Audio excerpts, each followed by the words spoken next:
अस्सलामु अलैकुम वरहमतुल्लाहि वबरकातुह। उम्मीद करता हूँ कि तमाम नाजरीन और सामीन बखैर होंगे। अल्लाह तबारक व तआला सबको खैर आफियत से रखे, सेहत और सलामती के साथ रखे। नाजरीन, एक सवाल ये था कि मैं ऐसे वक्त में फजर की नमाज में शरीक हुआ, शामिल हुआ कि जबकि आखिरी रकात थी और मेरी सुन्नत छूट गई। सुन्नत मुअक्कदा चूंकि है फजर में 2 रकात, वो छूट गई, तो अब मैं वो सुन्नत कब अदा करूं? याद रखिए इस बारे में, अगर कोई शख्स ऐसे वक्त में पहुंचा जिस वक्त उसको ये गुमान हो कि अगर सुन्नत पढ़ेगा तो फर्ज छूट जाएगी, उसकी जमात निकल जाएगी। जमात चल रही है मस्जिद में और यह शख्स ऐसे टाइम में पहुंचा कि इसको लगता है, इसको गुमान होता है कि अगर ये सुन्नत पढ़ने लग गया तो जमात चली जाएगी। तो बेहतर है इसके लिए कि पहले जमात में शरीक हो जाए। अब इसका सवाल यह है कि अगर मैं ऐसे टाइम में पहुंचा जिस वक्त मेरे लिए सुन्नत पढ़ना मुमकिन नहीं था, अगर मैं सुन्नत पढ़ता तो जमात निकल जाती और मैं सुन्नत न पढ़ करके जमात में शरीक हो गया, तो अब मैं किस वक्त सुन्नत अदा करूं? इसका जवाब यह है कि इशराक के टाइमिंग में आप सुन्नत अदा कर सकते हैं। इंशाअल्लाह आपको सुन्नत का सवाब पूरा मिल जाएगा।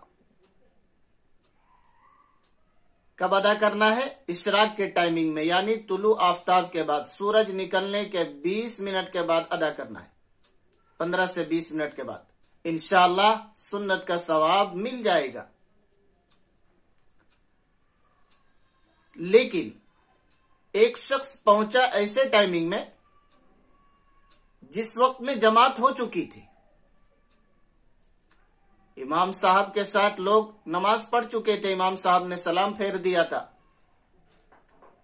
तो अब इसे तन्हा अदा करना है फजर की नमाज। तो ये क्या करेगा? याद रखिए, चूंकि इसकी जमात ही निकल गई है, तो अब ये पहले 2 रकात सुन्नत अदा करेगा, उसके बाद 2 रकात फर्ज अदा करेगा। यहां पर यह ना समझा जाए कि फर्ज यानी कि जमात हो गई है तो अब सुन्नत नहीं पढ़ सकते, ऐसा नहीं। यह ऐसे शख्स के लिए है जो जमात के साथ नमाज पढ़ चुका हो। अब उसका हुक्म यह है कि वो फर्ज नमाज के बाद, जमात के बाद सुन्नत अदा ना करे, इशराक के वक्त अदा करे।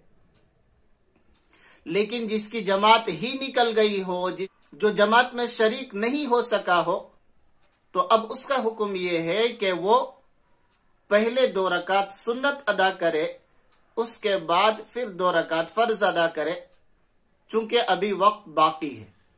और अगर वक्त खत्म होने पर है, 2-4 मिनट ही रह गए हैं, ऐसे वक्त में आया है, तो उसको भी इंतजार करना चाहिए और इशराक के टाइमिंग में सुन्नत और फर्ज दोनों पढ़ लेना चाहिए।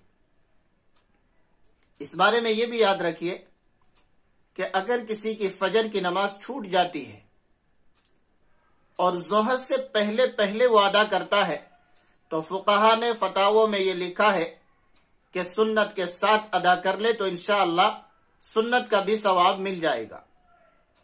किसी की फजर की नमाज छूट गई, वक्त निकल गया और उसी दिन वह उस फजर की कज़ा कर रहा है, तो सुन्नत के साथ कज़ा कर ले, इंशाअल्लाह सुन्नत का भी पूरा सवाब मिल जाएगा। अल्लाह तबारक व तआला हम आपको ये छोटे मसाइल जान करके अमल की तौफीक अता फरमाए। आमीन। अस्सलामु अलैकुम व रहमतुल्लाहि व बरकातुहू।